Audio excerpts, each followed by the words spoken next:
At one time, a quarantine hospital separating the infected from the general public, the island hid away one of the most infamous carriers of typhoid fever, Typhoid Mary. Join me as I venture onto the island to see what remains.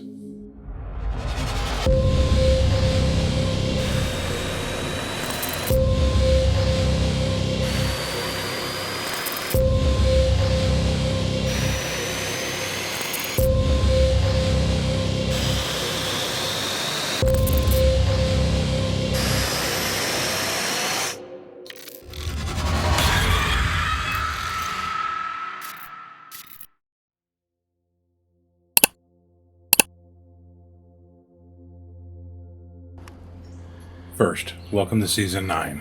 We are so excited to have you here. Thank you everyone for your continued support of the channel. We would not continue to do this without all of you. We wanted to give a shout out to Viking Explorer 68 for making this trip possible. Link to his Instagram is in the description below.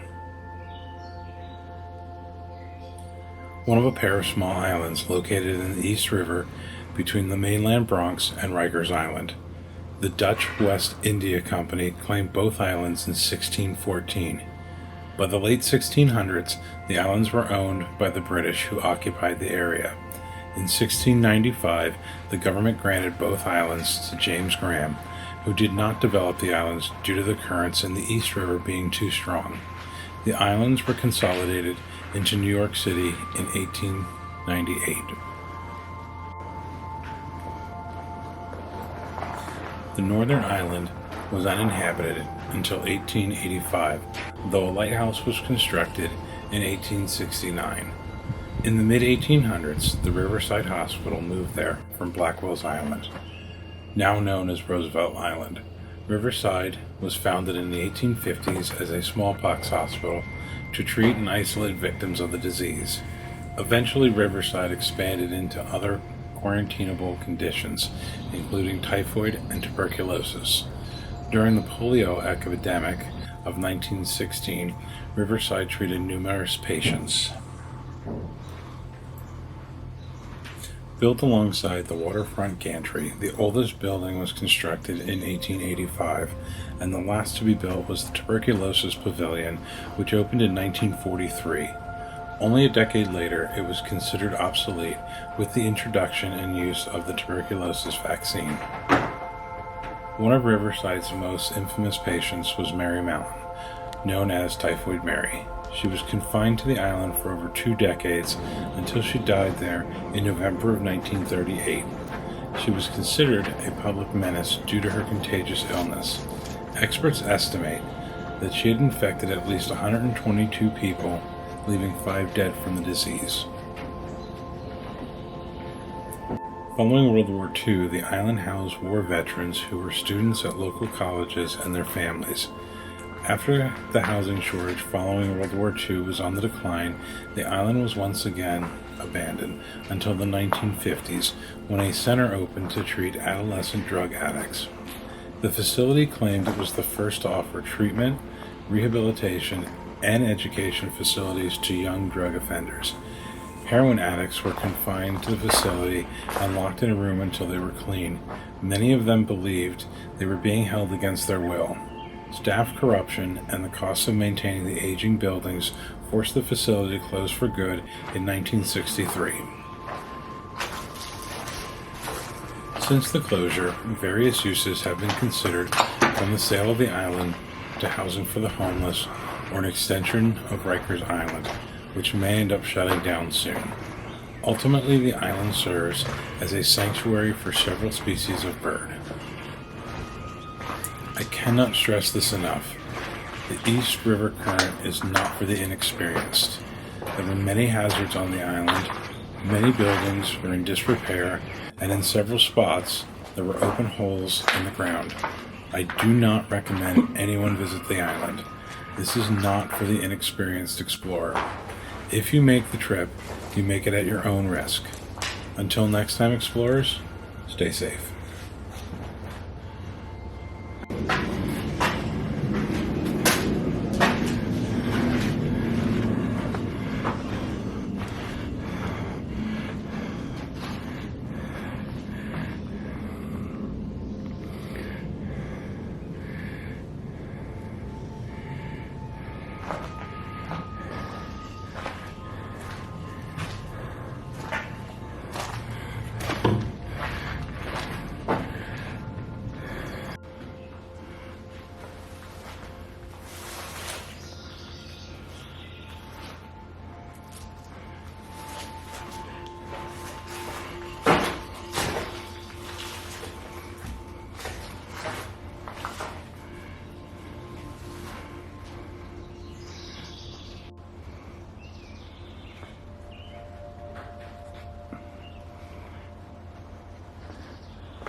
seems...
Stand up and lay down. Very cool.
Again, you never know.